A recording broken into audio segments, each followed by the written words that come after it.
Bien, en la sesión pasada habíamos comentado respecto de temas relacionados con el derecho penal económico.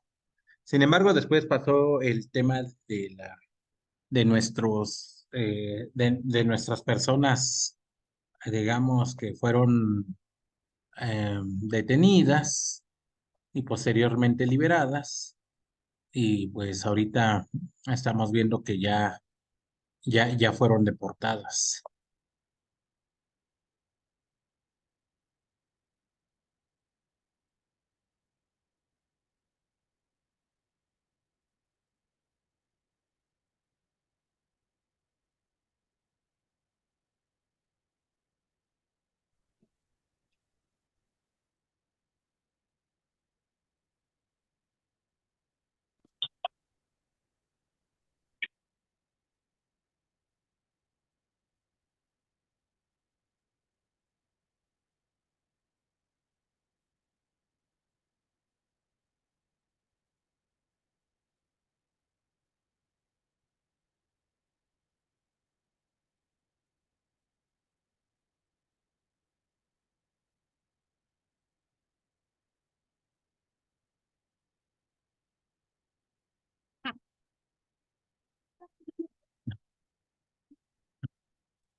Bien, y vamos a ver ahora el tema, digamos, a grosso modo de lo que la ley federal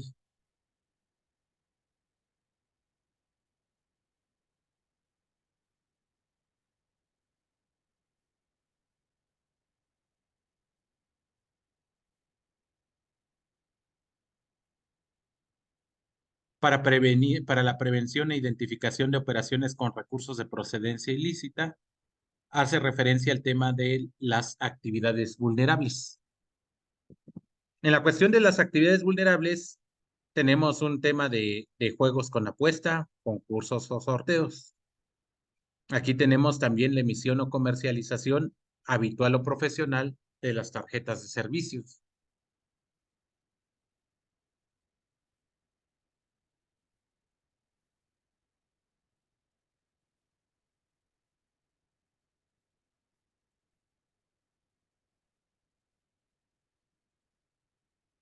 Fíjense que la emisión o comercialización habitual o profesional de las tarjetas de servicio, de crédito, de las tarjetas prepagadas y de todas aquellas que constituyan instrumentos de almacenamiento de valor monetario que no sean emitidas o comercializadas por entidades financieras. Fíjense que, por ejemplo, este, ustedes saben que OXXO tiene sus propias tarjetas. Entonces, ese tipo de tarjetas se van a considerar que, digamos, deben tener un tope, un límite que no exceda de las 3,000 UDIs, que son aproximadamente 22,000 pesos. Y en caso de que excediera de esa cantidad, pues tendrían que bloquearse o en su caso se considerará una actividad vulnerable. ¿Sí? Entonces, cualquiera de nosotros puede abrir digamos, una cuenta bancaria limitada a 3,000 UDIs para efecto de llevar cualquier tipo de acto de comercio. Sin embargo, dichas cuentas no podrán tener almacenamiento de cantidades grandes de dinero porque entonces se entenderá que pueden ser, digamos, alguna actividad de riesgo. Para que una cuenta bancaria pudiese tener digamos, un mayor número de movimientos, evidentemente se tienen que cumplir requisitos de individualización. Y claro, ya dentro de los requisitos de individualización de las cuentas bancarias, cualquiera que sea esta su naturaleza, ya están pidiendo datos de identificación biométrica con el propósito de tener certeza de quiénes son las personas que están operando dichas cuentas bancarias, ya que de lo contrario, entonces se entenderán como actividades de riesgo.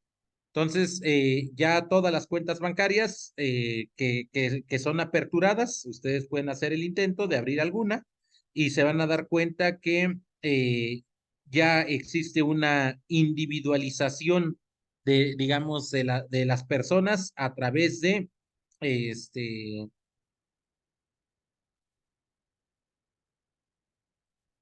a través de identificación biométrica. Entonces, es decir, ya existe, digamos, una regulación para las entidades bancarias y que no se genere lugar a dudas de lo que se está realizando. Ahora, fíjense que hay empresas, incluso incluyendo el propio Mercado Libre o, por ejemplo, GBM, o vamos a tener eh, hasta el propio Didi, donde ya están dando tarjetas de débito o tarjetas digamos, prepagadas que tengan determinada cantidad de dinero que puedan ser utilizadas, o incluso algo que le denominan tarjetas de regalo. Todas esas tarjetas evidentemente tienen o pueden conllevar alguna actividad de riesgo para que se pueda considerar que pudiesen tener alguna operación que tenga que ver con digamos, con alguna actividad financiera. Y es por ello de que la propia ley ya establece, digamos, que se puedan considerar actividades vulnerables. ¿Estamos de acuerdo? Ahora, fíjense que también los temas de eh, la emisión y comercialización habitual o profesional de cheques de viajero. Sí, es decir, los cheques de viajero que cada vez se utilizan menos, porque ahora ya las tarjetas,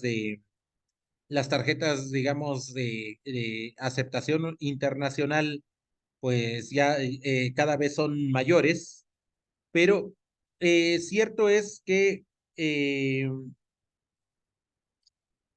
todavía hay algunas personas que van con esos cheques de viajero para realizar alguna operación financiera en el exterior. Sí, y eso con el propósito de que tengan digamos, de una aceptación de carácter universal. Sin embargo, resulta que al nosotros comprar un cheque de viajero, también podríamos estar frente a una actividad de riesgo. ¿Por qué? Porque ustedes saben que los cheques de viajero puede que se adquieran con dinero en efectivo o de alguna cuenta bancaria. Entonces, si se tiene identificada la operación de dónde viene el dinero, pues no habría problema, pero si son cuentas en efectivo, pues evidentemente va a tener, digamos, ahí un tratamiento especial en esa parte. ¿Sí? Entonces, aquí no pierdan ustedes de vista que, digo, los cheques de viajero los pueden adquirir y se pueden comprar con dinero en efectivo, inclusive, pero en el momento en que se tenga, digamos, conocimiento o razón de esa circunstancia, evidentemente la entidad financiera que venda esos cheques y que tengan, digamos, el origen del dinero, digamos, de una operación en efectivo, lo puede considerar como actividad de riesgo. ¿Estamos de acuerdo? Bien, ahora también tenemos aquí el ofrecimiento habitual o profesional de operaciones de mutuo o de garantía o de otorgamiento de préstamos o créditos con o sin garantía por parte de sujetos distintos a las entidades financieras. Fíjense que ahora hay hasta aplicaciones, es decir, ya ni siquiera son personas, sino ya ustedes pueden descargar aplicaciones que nos permiten, digamos,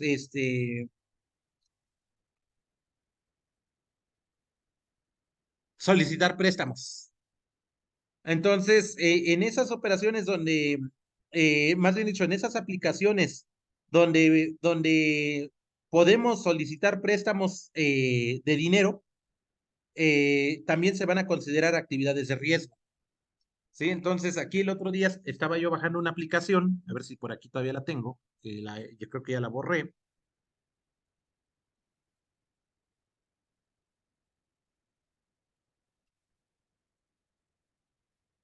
Me pedían viajar ahí algunas cosas. Creo que ya no la tengo. No, ya la borré. Eh, no era una entidad financiera, era una aplicación que supuestamente prestaban hasta 300,000 pesos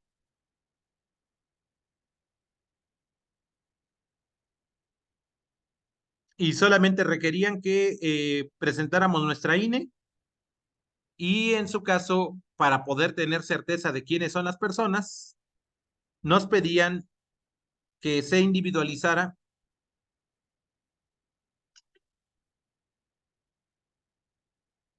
la persona a través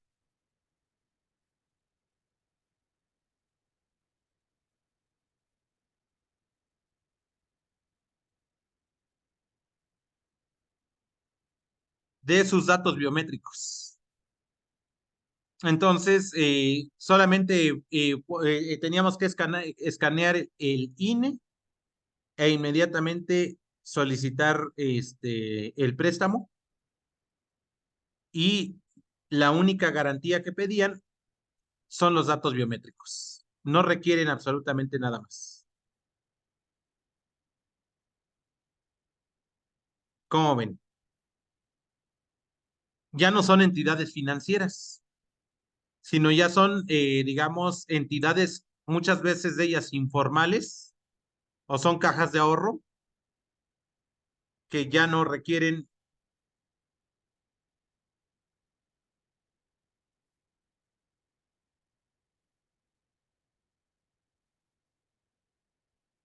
digamos, mayor trámite. Ahorita estoy tratando de buscar alguna, nada más que ahora no me salen. Ahora la inteligencia financiera está fallando. Digo, la inteligencia artificial de las aplicaciones, pero siempre cuando uno habla, y no sé si a ustedes les ha pasado, pero cuando hablan cerca del teléfono, salen algunas cuestiones de interés.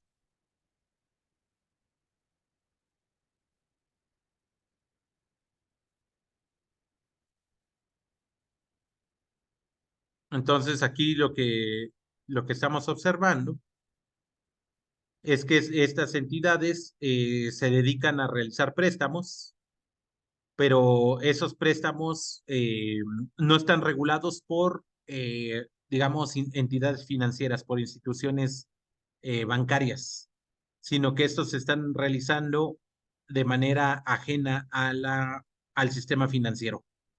Ahora, ¿de dónde viene el dinero?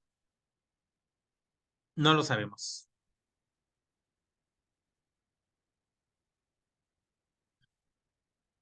Ese sería un problema que tendría que enfrentarse las personas que tuvieran que realizar operaciones con ese tipo de entidades financieras.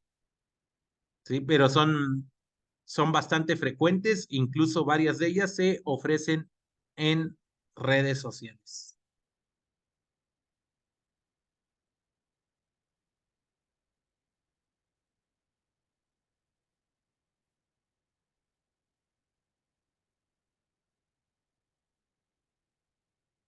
Digo, por ejemplo, el Nacional Monte de Piedad no hay ningún problema, porque ese sí es una entidad debidamente regulada.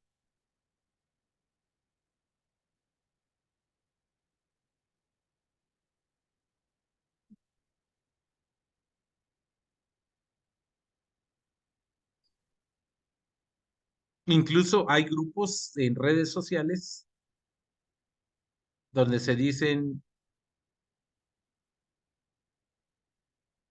en las cuestiones de los préstamos.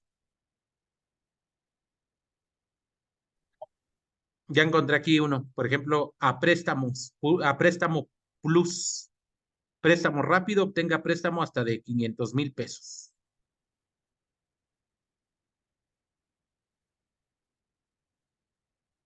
Aquí hay otro, por ejemplo, préstamo de dinero en México, préstamos rápidos, INE sin buró. Si pagas antes, se te reembolsa el interés, cómodas mensualidades. Desde 5,000 pesos en adelante se resuelve en minutos tu préstamo. Dice, yo te presto solo con el INE y comprobante de domicilio. ¿Necesitas dinero? Y todo esto pues es ajeno al sistema financiero. Aquí ya encontré uno que se llama Cubo Financiero, que es una empresa. Dice, logra tus metas con un préstamo personal y sin salir de casa. ¿Sí? Cubo.mx se llama, Cubo con cada kilo. Baja uno la aplicación. Lo único que necesitamos es una declaración fiscal, un comprobante de compra para los insumos, un estado de cuenta bancario donde se va a depositar el dinero y, y con eso se puede obtener esa preaprobación. Y claro, este tipo de entidades, al no estar debidamente reguladas, suelen, más bien dicho, no se sabe de dónde viene ese dinero.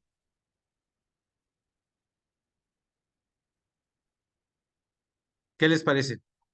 Entonces, es este ofrecimiento habitual o profesional de operaciones de mutuo, o mutuo es préstamo, o de garantía de otorgamiento de préstamos o créditos con o sin garantía por parte de sujetos distintos a las entidades financieras, cuyos intereses son totalmente diferentes a los que manejan los bancos. Se pueden entender como una actividad vulnerable que puede ser, digamos, relacionada con una operación con recursos de procedencia ilícita. Ahora, también no pierdan de vista la prestación habitual o profesional de servicios de construcción o desarrollo de bienes inmuebles o de intermediación en la transmisión de propiedad o constitución de derechos sobre dichos bienes, en los que se involucran operaciones de compra-venta de bienes por cuenta o a favor de clientes o quienes presten dichos servicios. Fíjense que eso sí es mucho más común. Aquí, por ejemplo, podemos ver a ARK Desarrollos, forma parte del exclusivo estilo de vida en Polanco desde 5 millones de pesos. Salen inmediatamente ese tipo de, digamos, de operaciones. ¿Sí? Y, por ejemplo, aquí dice, departamento para entregarse en noviembre, bloquea con 50,000 pesos. Y esto no es propiamente adquisición de inmuebles, sino lo que están vendiendo son tiempos compartidos o copropiedades o simplemente como lo hacen algunos grupos hoteleros como el Grupo Posadas, que les venden un cuarto, una habitación en cualquier parte de digamos, de su grupo hotelero y corre a cargo de digamos, de eh, del cliente pagar el mantenimiento de ese cuarto de hotel, el cual se está adquiriendo. ¿Sí? Por ejemplo, yo no sabía que había un banco que se llama Nu. ¿Sí? Aquí este banco es nu.mx, nu.mx. Ustedes búsquenlo en el sistema, bueno, ahí en internet.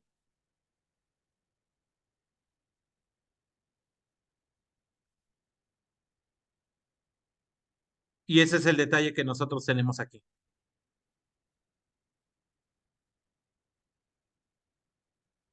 Hay otro banco que se llama Platacar, pero ese sí tiene reconocimiento de Mastercard.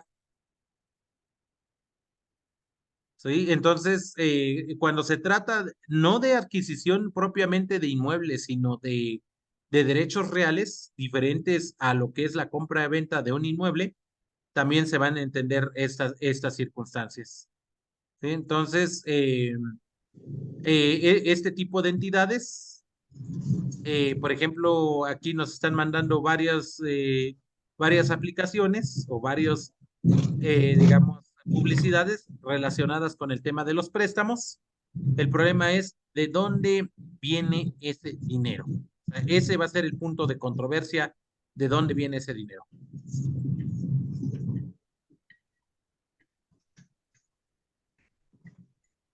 ¿Listos? Ahora, la comercialización o intermediación habitual o profesional de metales preciosos, piedras preciosas, joyas o relojes, en las que se involucren operaciones de compra o venta de dichos bienes. Fíjense que ahí hay que tener un tanto de cuidado porque también ese tipo de bienes son objeto de seguimiento relacionado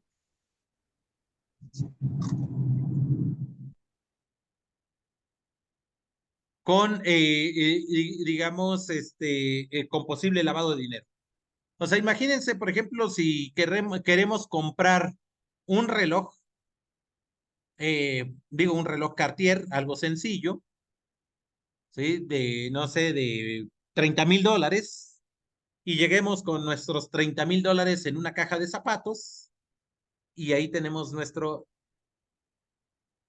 dinero, ¿sí? Y claro, compramos el objeto y ahí nos dan nuestro certificado de autenticidad, etcétera. Sin embargo, la empresa que ha vendido ese dinero, ese reloj, tendría que reportarlo a,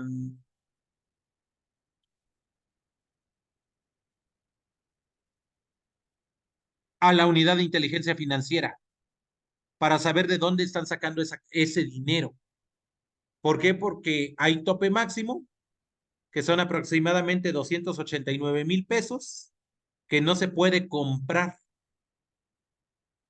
en efectivo. Si se excede de esa cantidad, entonces se entenderá como una actividad de riesgo o incluso no se debería vender. Tiene que entrar el dinero sí o sí al sistema financiero mexicano. ¿Estamos de acuerdo? Ahora, por otra parte, también tenemos la subasta o comercialización habitual o profesional de obras de arte. Sí, aquí tenemos, por ejemplo, un amigo que vende obras de arte. Aquí, por ejemplo, tengo aquí, se llama Pedro Carvajal, y nuestro amigo Pedrito Carvajal, pinta, realiza obras de arte,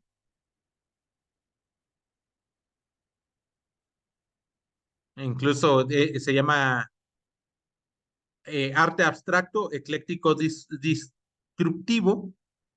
Por ejemplo, ese es un cuadrito de obra de arte que él realiza. Entonces, estas obras de arte, si son pagadas en efectivo y no son declaradas, evidentemente se va a entender como una actividad de riesgo. Dicha actividad de riesgo, digamos, tiene que reportarse a la unidad de inteligencia financiera. Si no se hace, entonces puede haber alguna cuestión de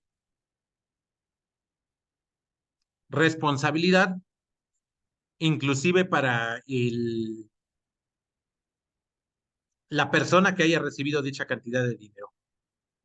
Fíjense y busquen ustedes en fuentes abiertas.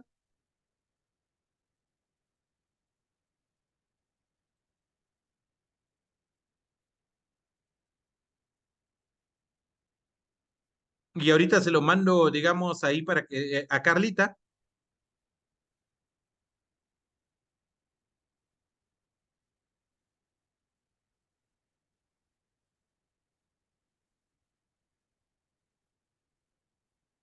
Resulta que esta persona compró un cuadro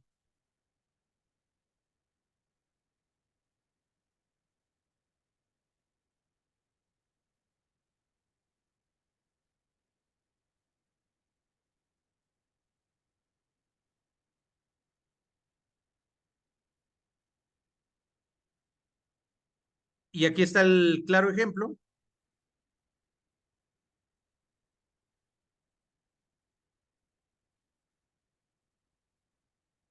que si bien no tuvo, bueno, aquí hay entre 2012 y 2018 adquirió determinada cantidad de dinero y declaró que óleos y grabados los compró en 1996 en 720,000 pesos, que actualmente serían 3,493,000. Compró unos tapetes en el año 2000 en 230,000 pesos. Compró antigüedades en 1998 en 600,000 pesos y esculturas en el 2009 247,000 pesos. Entonces, tiene esta persona una fortuna en objetos artísticos de más de 6 millones de pesos. La colección la formó antes de ocupar la silla de la Secretaría de Economía. pero los datos dados por sí mismos no permiten evaluar por completo su pecunio. Si bien el funcionario dejó que esos años su patrimonio abierto a la consulta, en el 2016 añadió una pintura cuyo monto jamás reveló. A partir de entonces volvió a cerrar los valores de sus bienes. Es la misma pintura que la Fiscalía investiga, según la ficha informativa que publicó ayer en su cuenta de Twitter. El mismo funcionario lo reconoció en una entrevista de radio en la cual sostuvo que la adquirió la obra en el 2010 de un autor oaxaqueño. Sin embargo, no se le entregaron hasta el 2015 cuando ya era secretario. Él cometió el error de incluirla como si la compra lo hubiera hecho en ese año, según explicó en esa entrevista. Respecto a esta cuestión, pues evidentemente esa obra de arte, que supuestamente la había adquirido en efectivo, pues en realidad da una presunción de una operación vulnerable. Y esa operación vulnerable puede constituir operaciones con recursos de procedencia ilícita. Le voy a mandar a la compañera Carla el link para que se lo circule a cada uno de ustedes y lo tengan ahí. Entonces, por ejemplo, este tipo de obras de arte o cualquier obra artística que tenga que ver, digamos, con el desarrollo digamos, de las actividades económicas, se considerarán actividades de riesgo. ¿Estamos de acuerdo? Entonces, hay muchos funcionarios públicos que compran obras de arte, están llenos de obras de arte. Y esas obras de arte tienen un valor pecuniario bastante interesante y que además las compran en efectivo. Inclusive, por ejemplo, obras de Frida Kahlo, de Diego Rivera. Entonces, el hecho de comprar ese tipo de insumos se considerará una actividad de riesgo y si lo compran en efectivo, seguramente puede tomarse en cuenta como una posible operación financiera irregular que pudiese configurarse un tipo penal de operaciones con recursos de procedencia ilícita. ¿Estamos de acuerdo? Ahora, también la comercialización o distribución habitual profesional de vehículos nuevos o usados, ya sea aéreos, marítimos o terrestres, también se considerarán actividades de riesgo.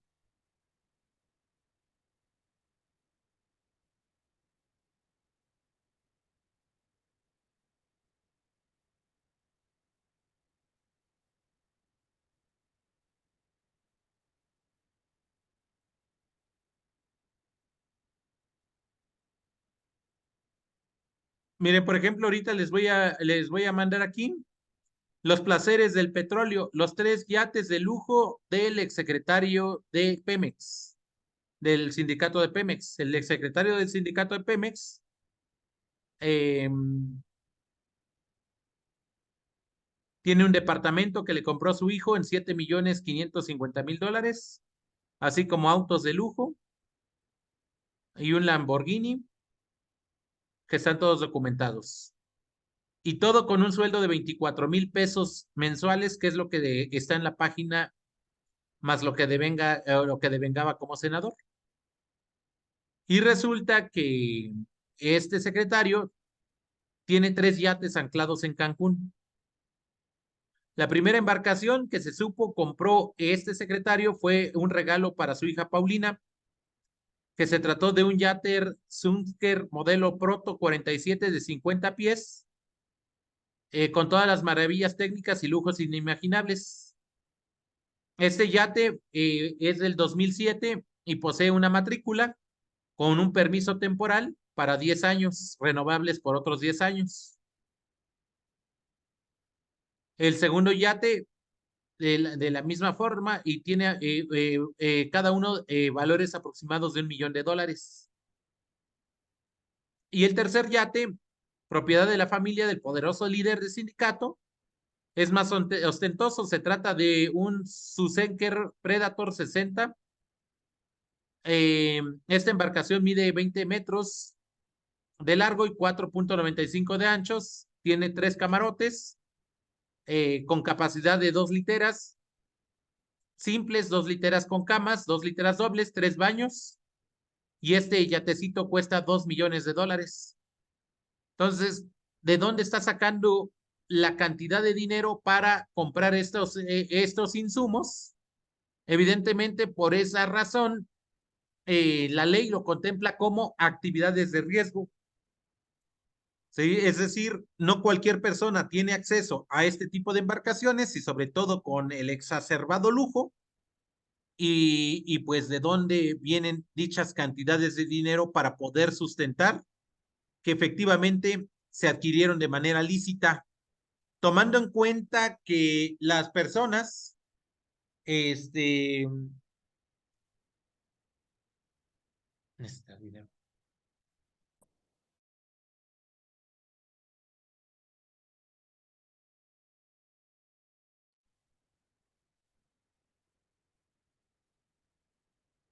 bien, las actividades de riesgo se reportan en la unidad de inteligencia financiera. Quienes son retenedores de impuestos o quienes tienen, digamos, dentro de su giro comercial digamos, esta compra de insumos, ellos deben tener un permiso de la UIF.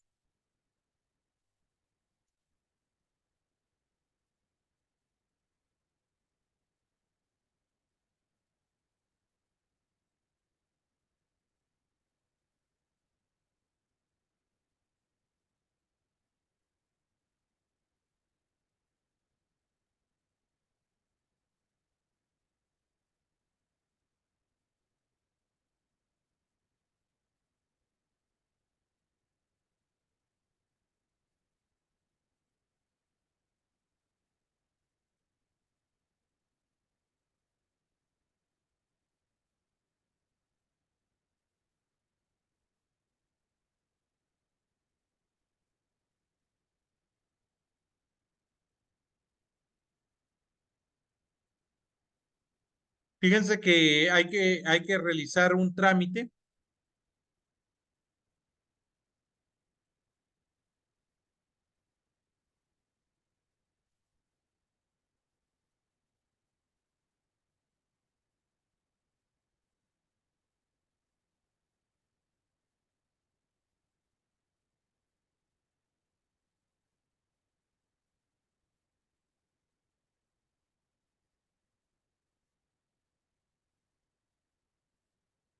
y esto se realiza en un sistema de portal en línea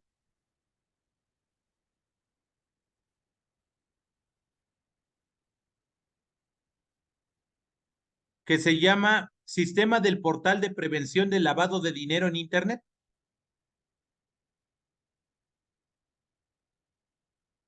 Y esto está anclado a la página del SAT.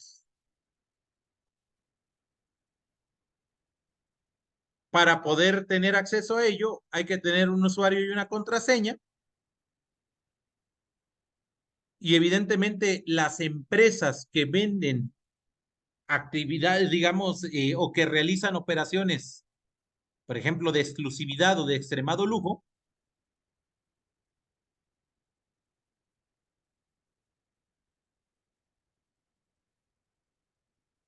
ya les he mandado ahí, digamos, ese link donde se tiene que reportar las actividades vulnerables. ¿Estamos de acuerdo? Sigamos con nuestras actividades vulnerables. Fíjense que también el blindaje de vehículos terrestres y de bienes inmuebles también se pueden considerar actividades de riesgo.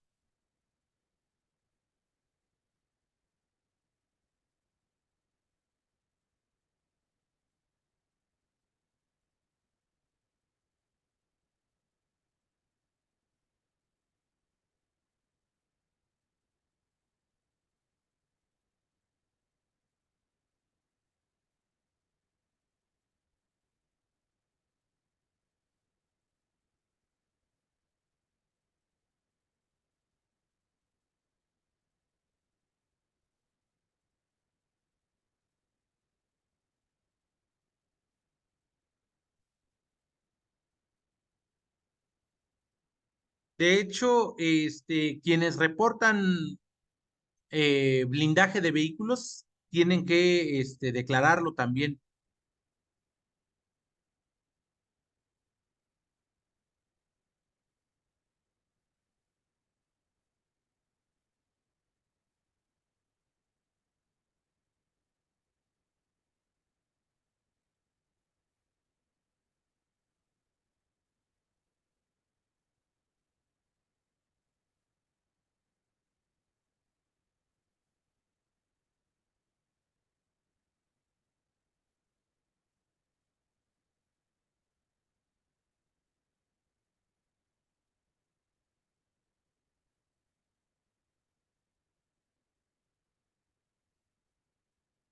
Ahora, si ustedes ven el tema de los vehículos blindados donde se ofrecen protección efectivas, resulta que estas actividades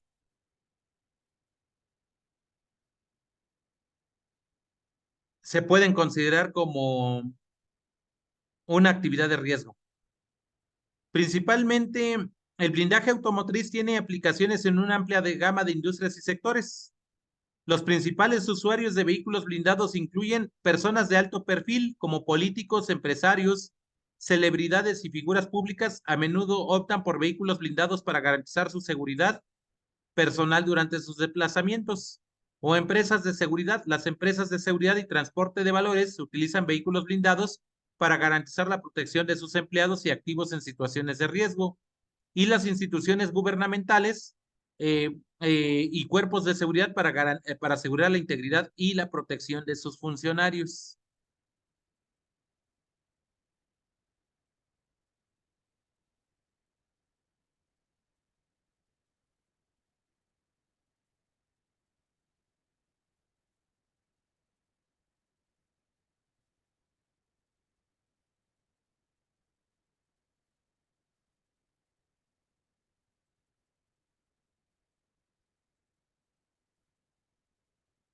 Por ejemplo, ahorita les voy a mandar un link donde dice que 149 vehículos utilizados por el Poder Judicial de la Federación ya rebasaron la garantía otorgada por los proveedores.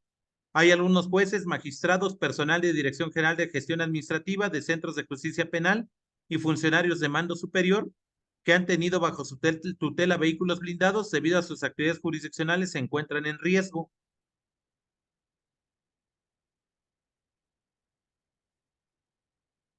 Y regularmente se establece que el blindaje tiene un periodo de vida útil de 5 años y un porcentaje de depreciación del 20% anual en caso de rehabilitar el parque vehicular. Entonces, el hecho de que alguna persona fuera de las instituciones gubernamentales solicite un vehículo blindado, dependiendo el tipo de blindaje, hay una norma oficial relacionada con el blindaje de vehículos, también se puede considerar como una actividad de riesgo. ¿Sí estamos de acuerdo? Bien, la prestación habitual o profesional de servicios de traslado, custodia de dinero o de valores, eso también se tiene una cuestión de riesgo. Tomen en cuenta que, por ejemplo, yo creo que la empresa más importante en México que trabaja temas de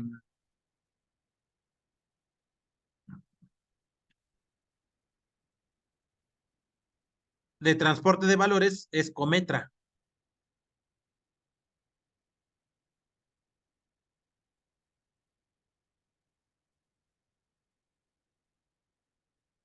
Y claro, Cometra traslada valores.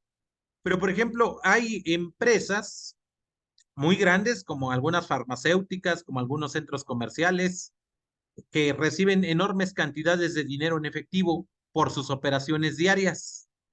Entonces, ellos tienen que contratar a una empresa para el traslado de esos valores y no tengan digamos, esas cantidades de dinero a disposición en un solo, digamos, en un lugar, sino más bien, los trasladen a un centro de concentración o a una entidad financiera para el resguardo de dichas cantidades. La ventaja es de que estas empresas, a través de su, digamos, de su objeto social y de su facturación global del día, tienen la oportunidad de tener comprobaciones.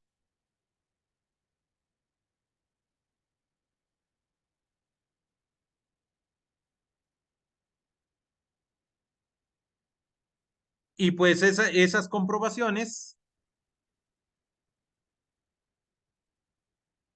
y digamos esas operaciones están vigiladas como actividades de riesgo.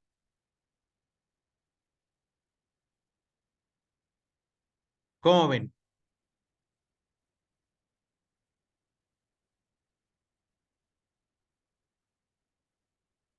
¿Listos? Ahora, también tenemos ahí la prestación de servicios profesionales de manera independiente, sin que medie relación laboral con el cliente respectivo. Fíjense que las actividades que realizan los abogados son actividades vulnerables, porque regularmente no se declaran. Entonces, cuando, cuando un abogado recibe enormes cantidades de dinero, pues él suele no meterlo al sistema financiero, porque saben que en el momento que lo hagan, van a tener que dar un seguimiento. Sí, o sea, imagínense, por ejemplo, a ustedes que, no sé, por un juicio les paguen pues unos 250,000, 300,000 pesos, pero resulta que el cliente se los paga en efectivo y resulta que pues el abogado recibe ese dinero y pues resulta que el abogado se traslada hacia su casa y resulta que el abogado es retenido en algún retén de esos de alcoholímetro y resulta que al momento del retén también le hacen una revisión de rutina y resulta que al hacerle la revisión, el abogado tiene, digamos, en su posesión una, una fuerte cantidad de dinero. Entonces, claro, lo van a considerar como una actividad de riesgo. ¿Por qué? Porque pues ese dinero es en efectivo, le van a asegurar su dinero. De entrada le van a considerar que se trata de, digamos, de una operación con recursos de procedencia ilícita porque no se justifica el origen del dinero, ya que la relación entre el abogado y el cliente, no hay un contrato de prestación de servicios profesionales, sino que es de palabra.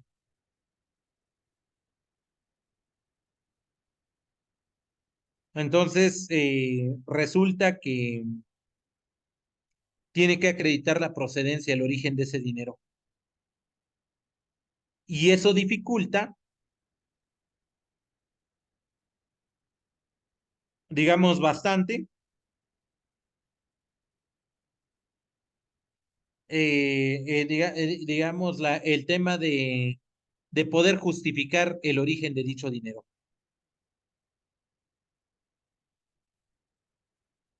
¿Estamos de acuerdo? Entonces,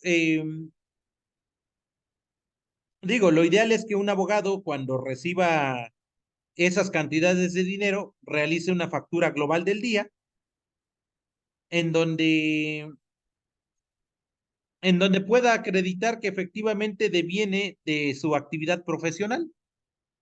Sin embargo, por el solo hecho de realizar ese tipo de operaciones, pues se entenderá que son actividades vulnerables y por tanto va a tener, digamos que, realizar la declaración correspondiente o la comprobación correspondiente para saber de dónde vienen esas cantidades de dinero. ¿Sí? Por eso es bastante complicado poder llevar a cabo y ya ahora con el sistema, digamos, digital que existe en nuestro país, ya es muy complicado realizar operaciones fuera o ajenas a la utilización de un sistema financiero. ¿Sí? Entonces ya prácticamente todo se tiene controlado y cada vez, digamos, el ámbito de vulnerabilidad es mayor y pues la exigencia normativa para poder justificar el origen de esos recursos, pues se ve prácticamente afectada por un control, digamos, interno que las propias entidades bancarias realizan sobre, digamos, cualquier tipo de operación donde tenga digamos, una actividad cualquier ciudadano. De tal forma que llevar a cabo este tipo de actividades, digamos, fuera del ámbito legal, pues es mucho más fácil poder buscar, digamos, el tema de la irregularidad que se pueda cometer por la simple omisión de declaración, las operaciones en efectivo o de aquellas personas que no quieren declarar o que quieren pasar por desapercibidas como sin obligaciones fiscales. Digamos, esas personas las van a considerar como que están realizando operaciones vulnerables y son o tienen mayor susceptibilidad de poder ser investigadas. Y claro, la consecuencia directa es de que puede venir desde boletinar a la persona en las distintas entidades financieras o hasta tener problema de bloqueos de cuentas bancarias. ¿Sí? Por ejemplo, es bastante frecuente que incluso así lo han considerado muchos bancos en no darles la oportunidad a los abogados de tener un acceso a un sistema bancario formal, porque regularmente deviene y principalmente, por ejemplo, si se tratara de defender a una persona que está relacionada con el tipo penal de operaciones con recursos de procedencia ilícita. ¿Sí? Es decir, por ejemplo, el dueño o el líder de un cártel, pues evidentemente tiene derecho a nombrar a un abogado, pero el abogado también tiene derecho a cobrar sus honorarios. Pero ahí, ¿cómo se va a entender si esta persona, dueña de un cártel,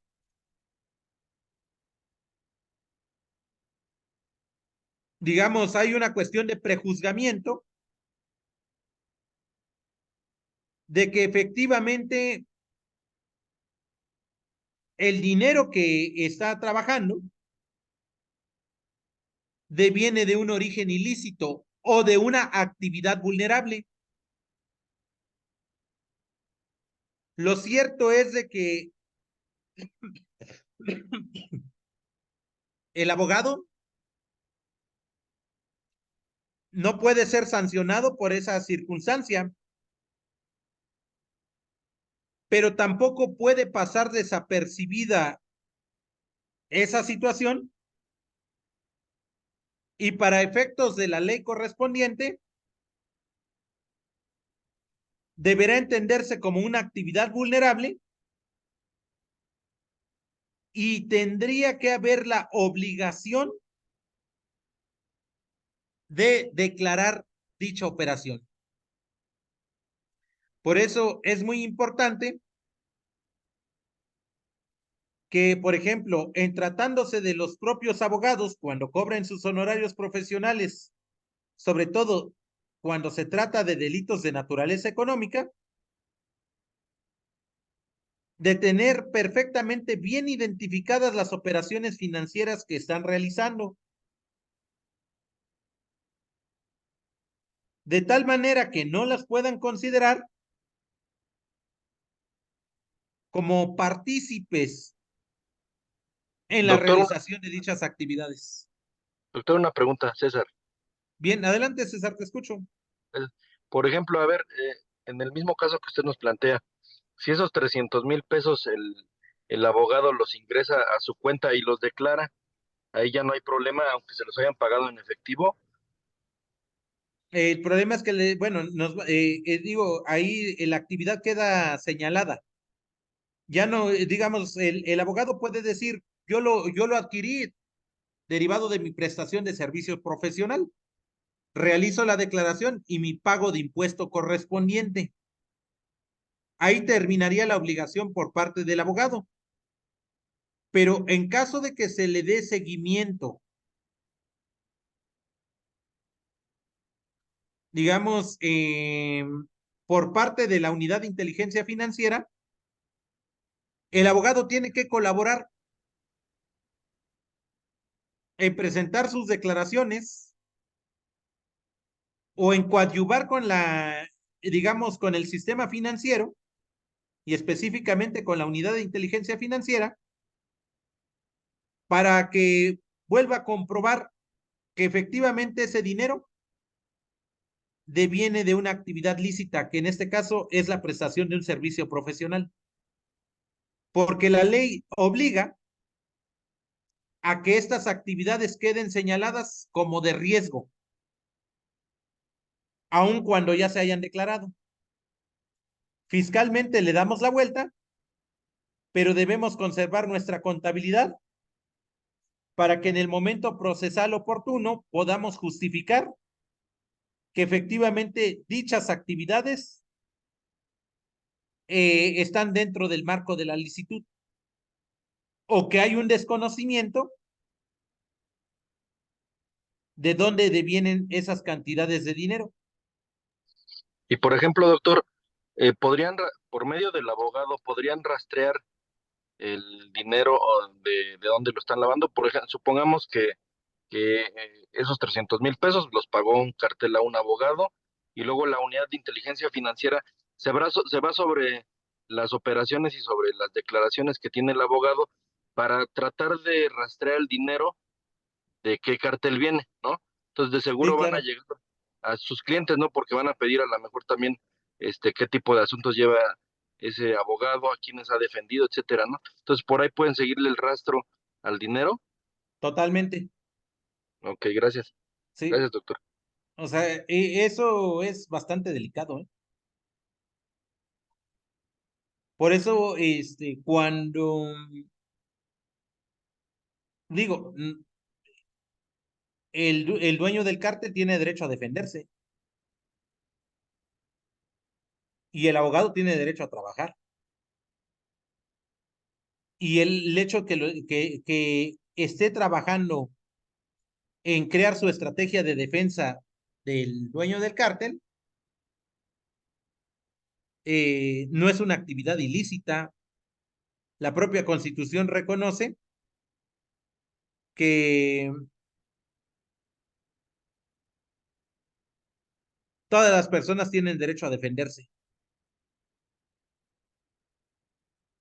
Entonces, ahí nada más sería cuestión de tener cuidado con el manejo de los recursos. Adelante, Nirvarro, te escucho. Gracias, doctor. Precisamente por ahí en esos razonamientos que iba, sí estamos excepcionados con esos pagos. Claro, todo proporcional y todo, pero el abogado está excepcionado, puede recibir el dinero que sabemos que proviene del mal y por el secreto profesional y esas condiciones como abogado, los argumentos que usted vertió, sí, no estamos excepcionados para encuadrar en una conducta ilícita o en un tipo penal. Sí, podríamos estar excepcionados, Nilbardo, pero no deja de ser actividad vulnerable. Y No, sí, recuerda que el tema de la actividad vulnerable es de naturaleza administrativa, no es de naturaleza penal.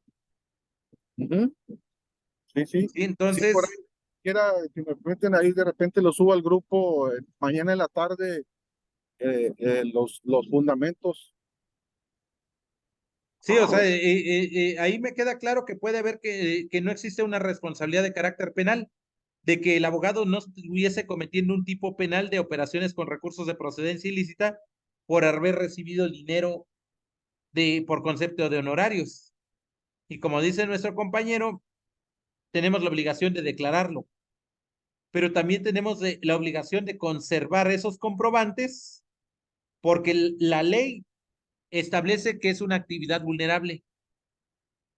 Entonces, tenemos que tenerla pendiente o tenemos que tenerla presente de que en cualquier momento nos las pueden volver a revisar.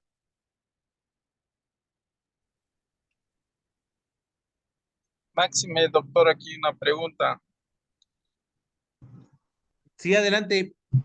Que el desconocimiento de la ley máxime de la responsabilidad y cuanto más a nosotros que somos peritos en la materia. Sí, bueno, en nuestro caso sí debemos prever todos los deberes objetivos de cuidado con el manejo de ese tipo de recursos. Por eso, aun cuando sea una operación que es lícita, como dice Nirvardo, debemos tener en nuestros registros la comprobación correspondiente de dónde viene ese dinero. Y en su caso, un contrato de prestación de servicios profesionales. Sabemos que muchas veces no se hace. Y digamos, muchas cuestiones o muchas veces eso no se hace porque el abogado no le gusta pagar impuestos. Y seamos sinceros, los abogados somos de los que más evadimos impuestos.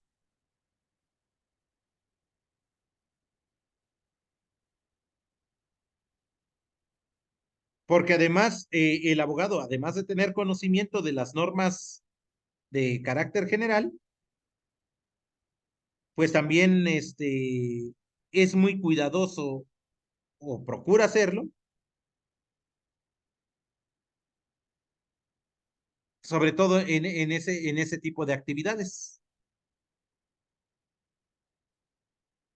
Entonces, por ejemplo, aquellas personas que dicen, quiero pagar en cash, en efectivo, y es abogado y que no quiere tener problemas o ningún vínculo con el fisco, pues en realidad esa persona este, quiere vivir al margen del sistema financiero.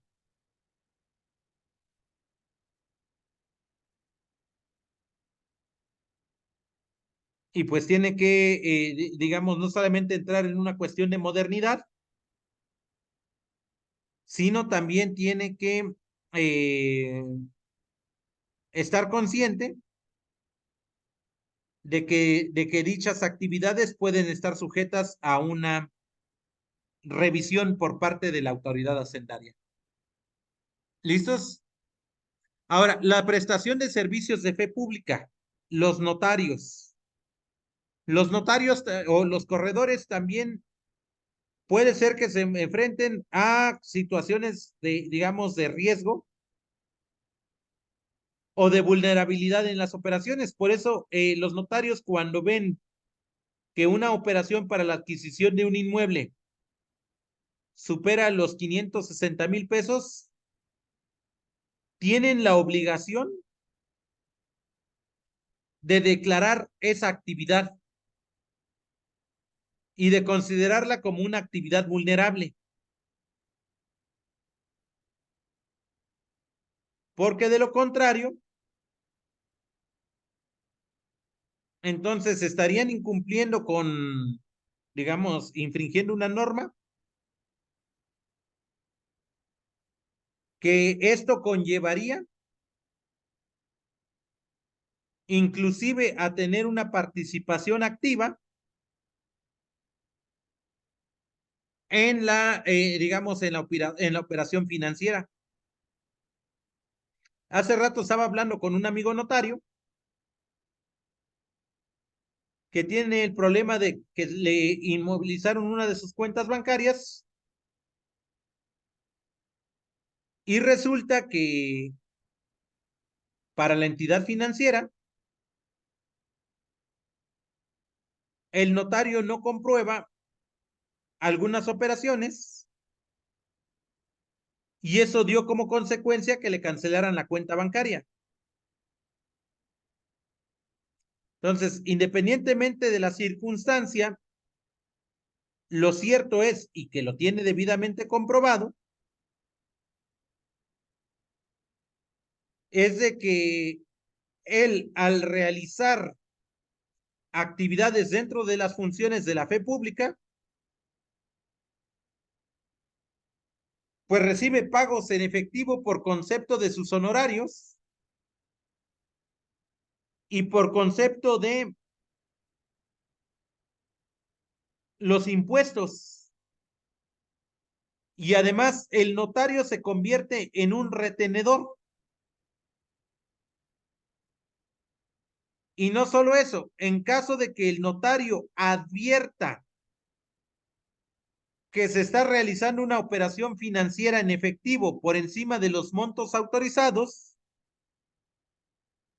tiene la obligación de emitir, o más bien dicho, de declarar esa operación de riesgo en la unidad de inteligencia financiera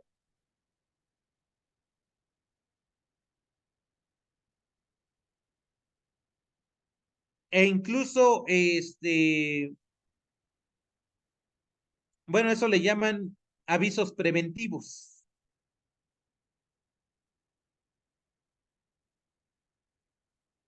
Con el propósito de tener la certeza de que efectivamente esa cantidad, o más bien dicho, esa operación se está realizando totalmente de manera lícita. El notario no es quien juzga si la operación es lícita o ilícita. En todo caso, tendría que hacerlo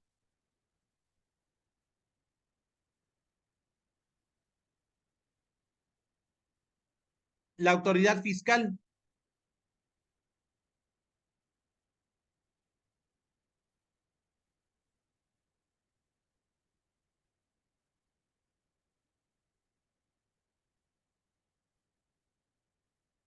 Y pues esos serían, digamos, uno de los objetivos que tiene que ver con, digamos, con la fe pública. Y fíjense que todavía los corredores corren más riesgo, porque los corredores son los que legitiman todas las actividades de naturaleza mercantil. Y el corredor es el que puede tener en mayor proporción a la vista, digamos, las operaciones que realizan los comerciantes dentro de su ámbito, digamos, del cumplimiento de sus objetos sociales.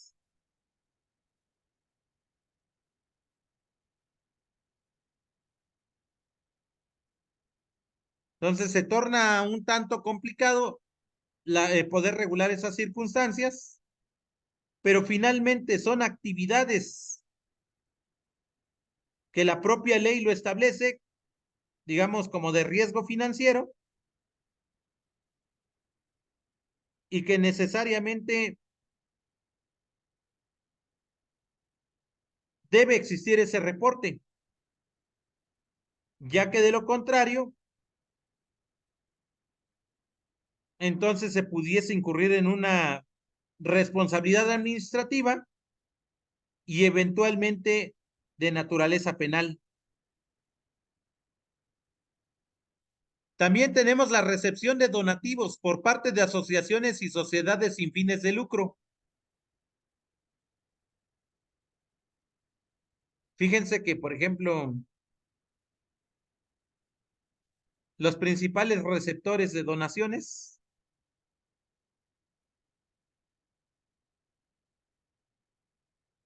son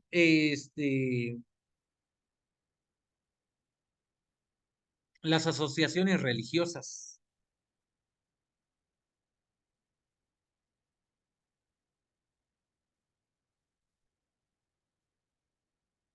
Fíjense que ahorita, por ejemplo,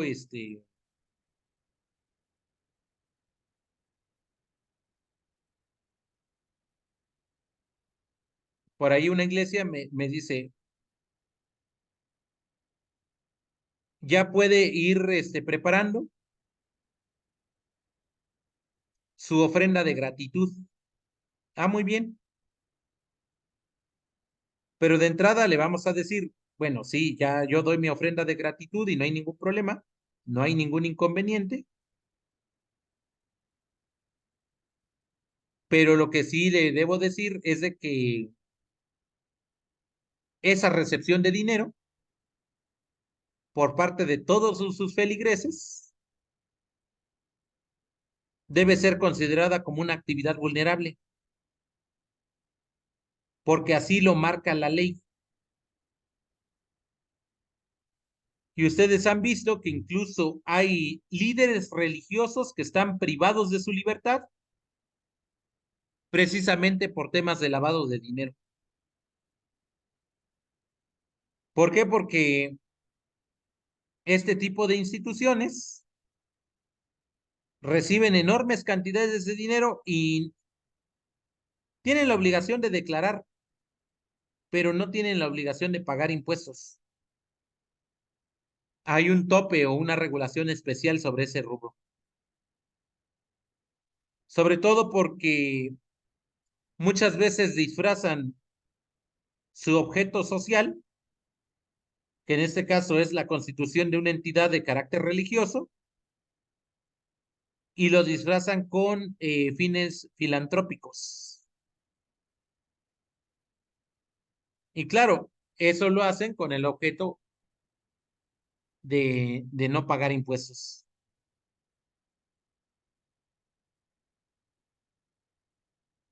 ¿Listos?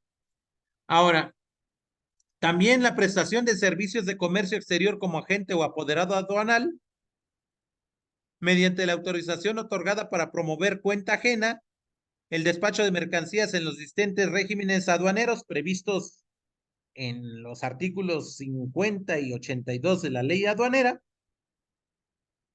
evidentemente también vamos a considerarlo como actividad de riesgo. Y fíjense que esas actividades de riesgo, en teoría, deben estar debidamente reguladas y controladas porque es el primer contacto, sobre todo en régimen de comercio exterior, que tienen con el fisco mexicano. Sin embargo, es bastante frecuente que los agentes aduanales realicen exenciones de contribuciones en el pago de derechos o de impuestos, ya sea por la prestación de un servicio o por la adquisición de mercancías.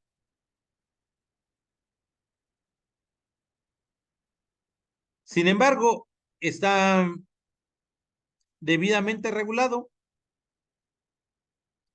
no solamente por la ley aduanera, sino también por la ley fiscal,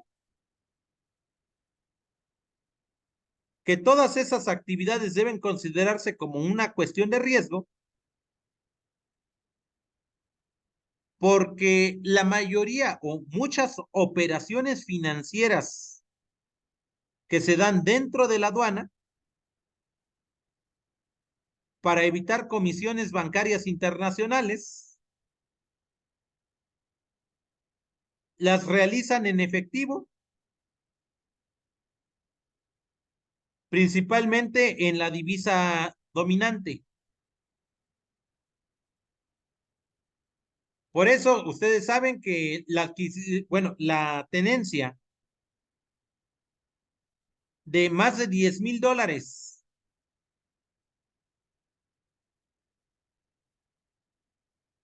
en una, digamos, en una aduana para entrar o salir del país,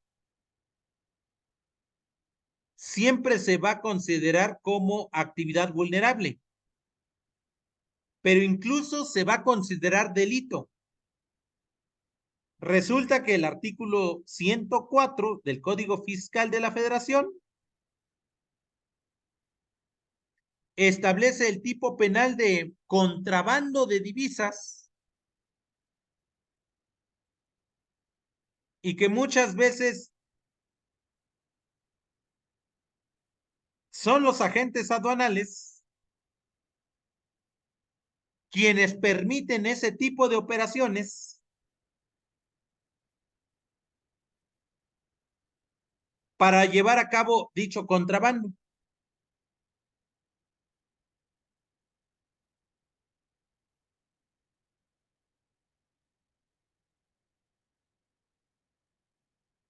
Entonces, de entrada,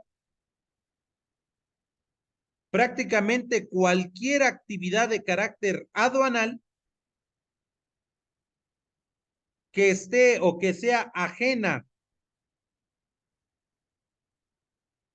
a los topes máximos marcados por la ley dentro de las reglas de operación de comercio exterior,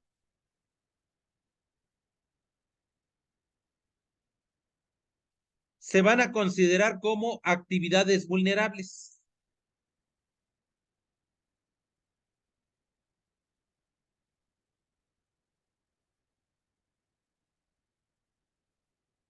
El otro día puse como a manera de broma, porque me habían regalado unas botellas de vino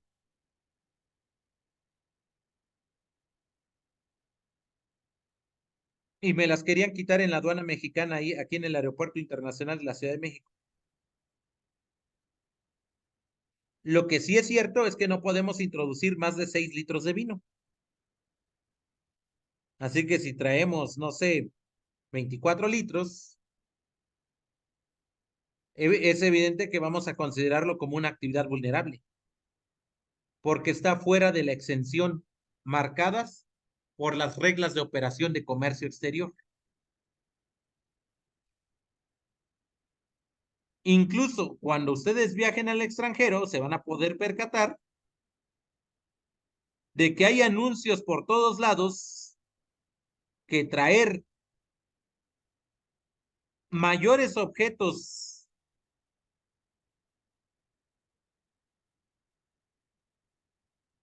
de los que permite el equipaje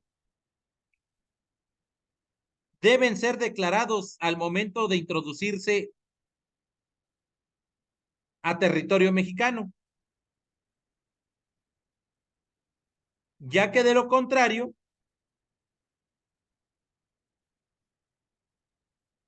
entonces se entenderá que es una actividad vulnerable.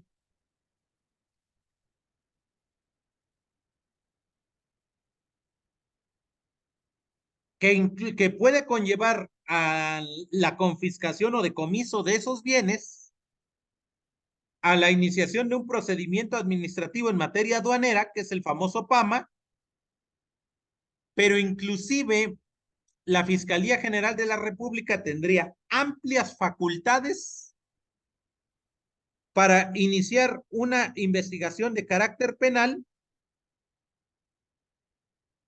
relacionado con ese excedente de mercancía prohibido por la ley. Entonces, lo que buscan es tener un amplio control de las actividades relacionadas con el régimen de comercio exterior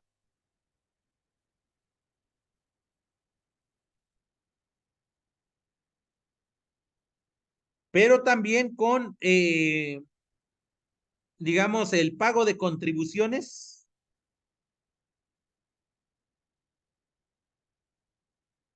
derivadas de la adquisición de insumos que sean ajenos al sistema económico mexicano.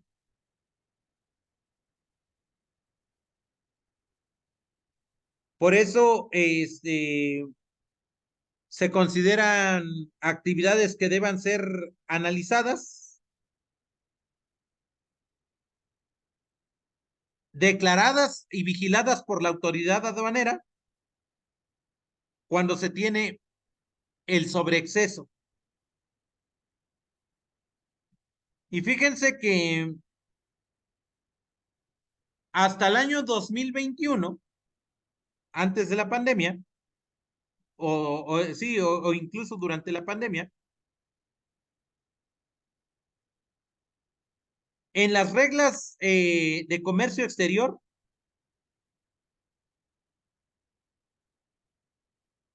se establecía una serie de exenciones, principalmente con la adquisición de libros, revistas o material publicitario. Ahora resulta que los agentes aduanales ya retienen las mercancías cuando a juicio o consideración de ellos realicen una presunción legal de que dichos bienes puedan estar o puedan ser objeto de introducirse al comercio. Entonces,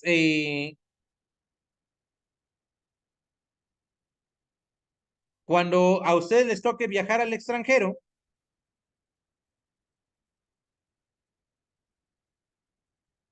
y quieran traer libros para realizar su tesis de maestría o de doctorado,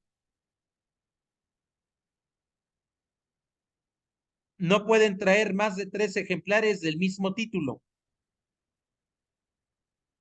ya que de lo contrario, la autoridad aduanera mexicana lo presumirá como insumos para venta, y la ley de operaciones para prevenir el tema de las operaciones con recursos de procedencia ilícita lo puede considerar como una actividad de riesgo.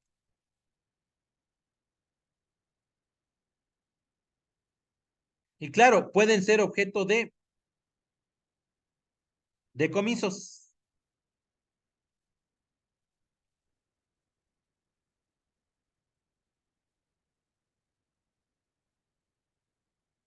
¿Listos?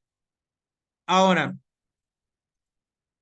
resulta que también la Constitución de Derechos Personales de Uso o Goce de Bienes Inmuebles también la autoridad fiscal lo considera como actividad de riesgo, como el préstamo de una casa a determinada persona.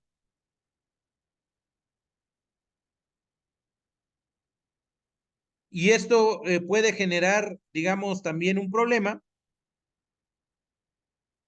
sobre todo en grupos vulnerables, compañeros. Vayan a Ecatepec, a Nesa, y ustedes van a encontrar muchísimos inmuebles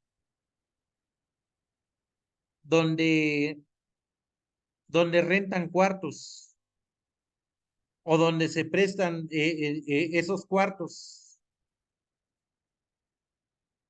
Y pues todos ellos están fuera del sistema financiero,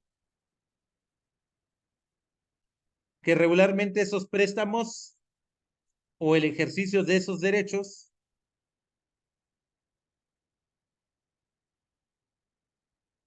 son totalmente ajenos al sistema financiero, están totalmente en el ámbito de la informalidad. Y eso, la actividad, perdón, la ley,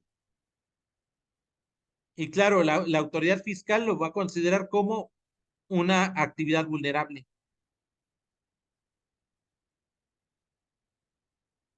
¿Listos? Y por último, tenemos el ofrecimiento habitual y profesional de intercambio de activos virtuales por parte de sujetos distintos a las entidades financieras, que se llevan a cabo a través de plataformas electrónicas digitales o similares, que se administran u operan facilitando, realizando operaciones de compra o venta de activos, propiedad de sus clientes o provean medios para custodiar, almacenar o transferir activos virtuales distintos a los reconocidos por el sistema financiero, lo que llamamos operaciones a través de las fintech. Fíjense que ahí tenemos el tema del PayPal, del Izettle, de Clip, del Business PayPal, del OpenPay, del PayNet,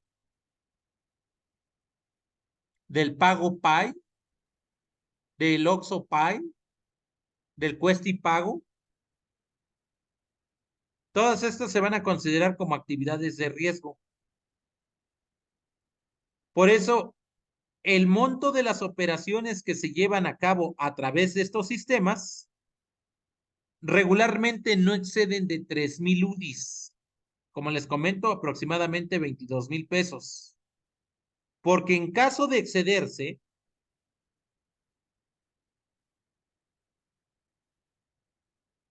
evidentemente se considerará como una actividad de riesgo. Fíjense que en el sistema GBM, ahí hay varios sistemas como Smart Cash, como el Trading, que sirven para obtener rendimientos muy superiores a los que se encuentran establecidos o regulados por el Banco de México. Inclusive, pueden ustedes abrir una cuenta de GBM totalmente de manera virtual.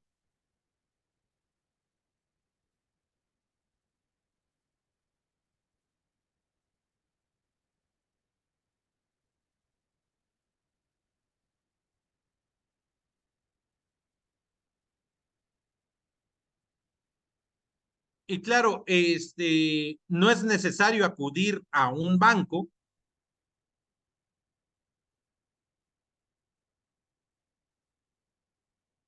digamos, para saber ese tipo de condiciones,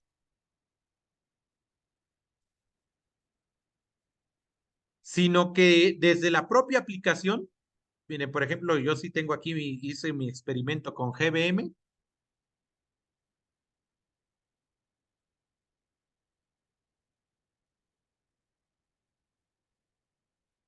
nada más que ahorita no hay sistema, dice que está en mantenimiento. Vamos a ver si puedo entrar de nuevo. Ahora sí me dejó entrar.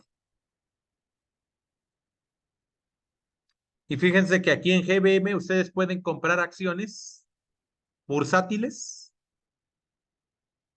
Es digamos, es una banca electrónica digital donde no hay una sucursal,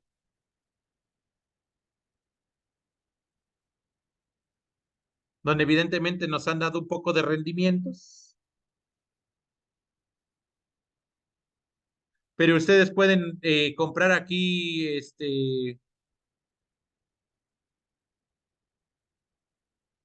a través de trading o T Global, pueden crear estrategias financieras. para, por ejemplo, dice, invierte en acciones y ETFs del mercado nacional y estadounidense, así como fondos de inversión. Y fíjense que este tipo de cuentas lo podemos vincular a una cuenta bancaria nacional o también puede ser vinculado a una cuenta bancaria del extranjero.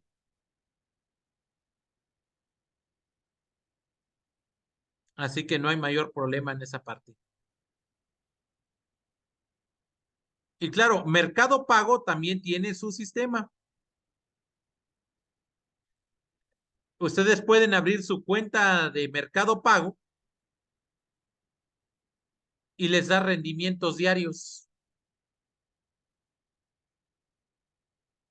a través de una plataforma que se llama Pago Wallet,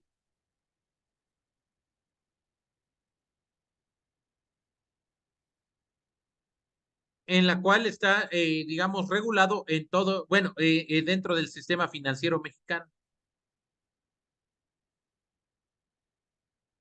Entonces, ahí existen todas esas condiciones, pero la banca es totalmente electrónica.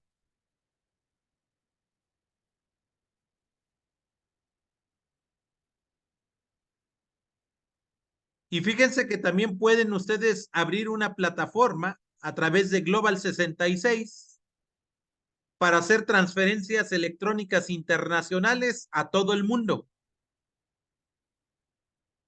Y que no es necesario introducir el dinero al sistema financiero mexicano, sino solamente basta con que se cree un usuario y una contraseña anclado a un correo electrónico para realizar operaciones.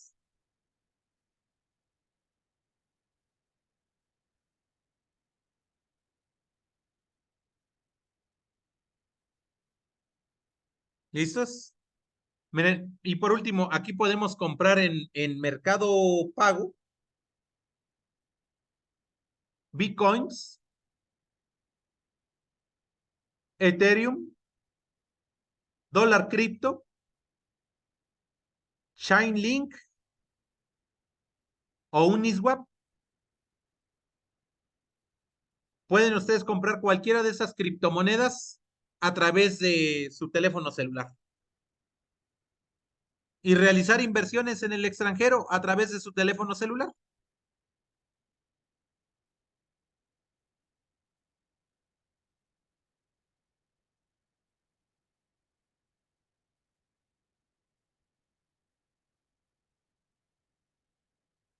¿Qué les parece?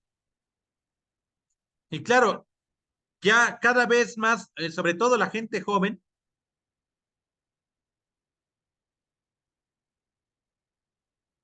utiliza este tipo de plataformas para realizar operaciones financieras.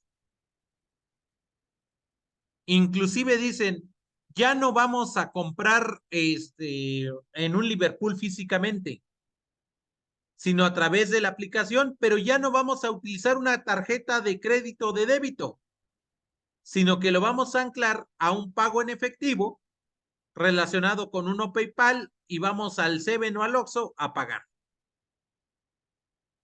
Y con eso ahí queda. ¿Listos? Entonces, claro, también dentro de estos temas, no pierdan de vista los delitos contra la propiedad intelectual,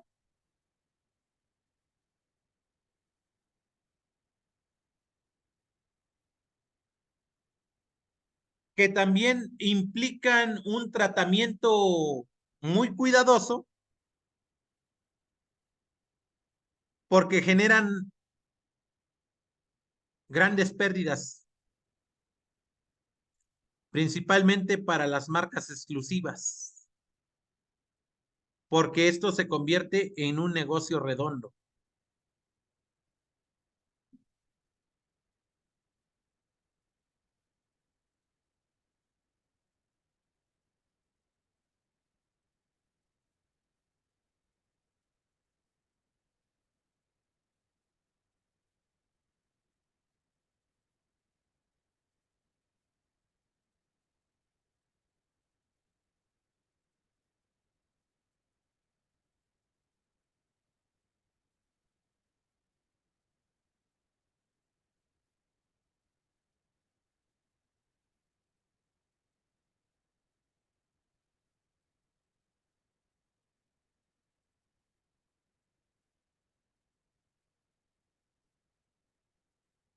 Entonces, fíjense que ahorita estoy viendo, aquí estoy en un grupo, digamos, esta es a pequeña escala, que se llama Foro Jurídico del NSJP.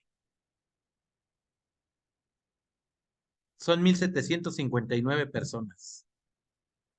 Y hay una persona que está vendiendo 3, 6, 9, 12, 15, 18, 21, 23 libros por 300 pesos. Algunos de Hesber, otros de José Daniel, otros de Manuel Valadez, otros de autores desconocidos.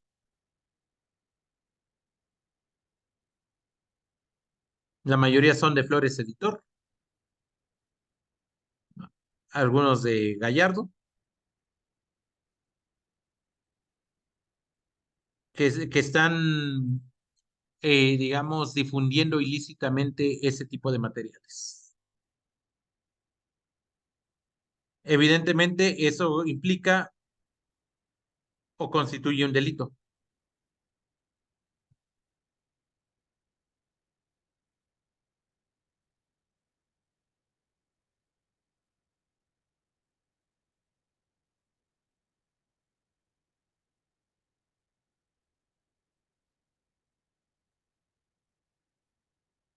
Entonces, esto generan grandes pérdidas millonarias. Digo, todavía hay personas que utilizan el libro físico. A algunos les gusta ya tener sus libros electrónicos.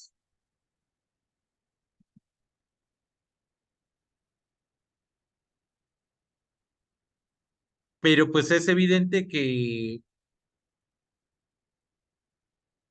cualquiera de las dos formas, cuando es fuera del sistema financiero, perdón, pues fuera del sistema de derechos de autor, implica, digamos, una pérdida económica que es valuable de acuerdo al valor de la marca o de acuerdo al valor de la obra. ¿Sí estamos de acuerdo? Fíjense que mi libro de proceso penal acusatorio para principiantes, en ediciones anteriores, han sido utilizados en distintas plataformas digitales y distribuidos. Aparentemente me ha generado una pérdida financiera, pero en realidad también me ha ayudado mucho a una difusión. Y eso ha dado como consecuencia que muchos amigos y muchas personas que no conozco, este, adquieran mis libros. De tal forma que ahora con el sistema de Mercado Libre pueden adquirirlo de manera inmediata. ¿Cómo ven? Adelante, Rubén Quintino Cepeda.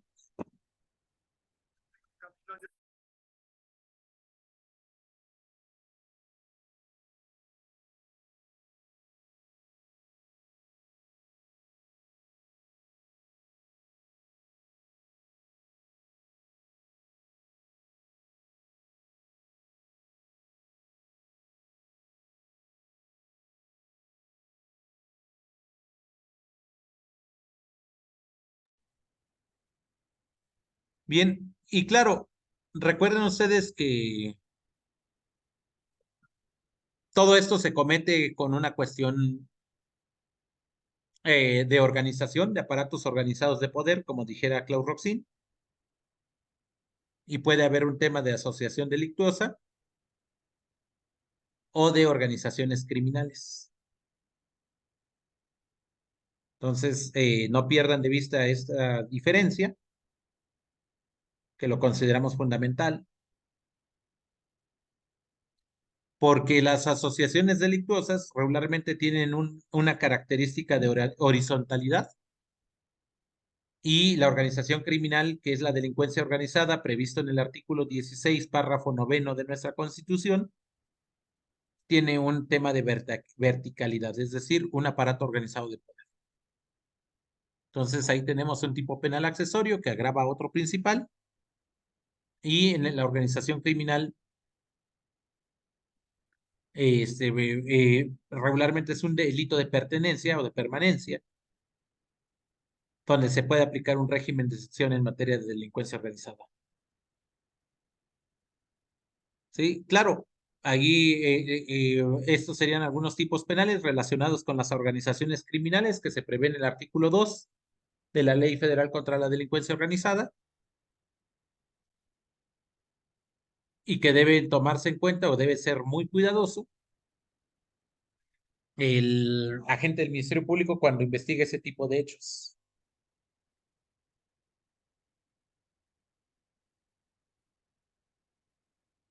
¿Por qué? Porque deben, digamos, debe estar unificado dichos criterios de acuerdo al tema de la Convención de Palermo,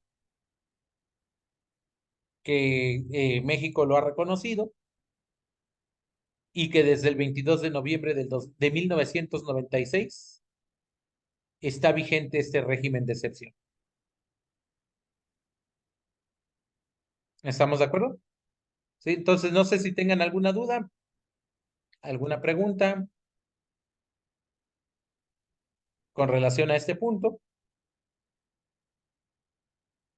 donde se ha visto bastante o se ha explicado el tema de las, digamos, de las operaciones vulnerables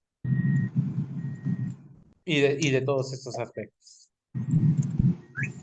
¿Cómo ves?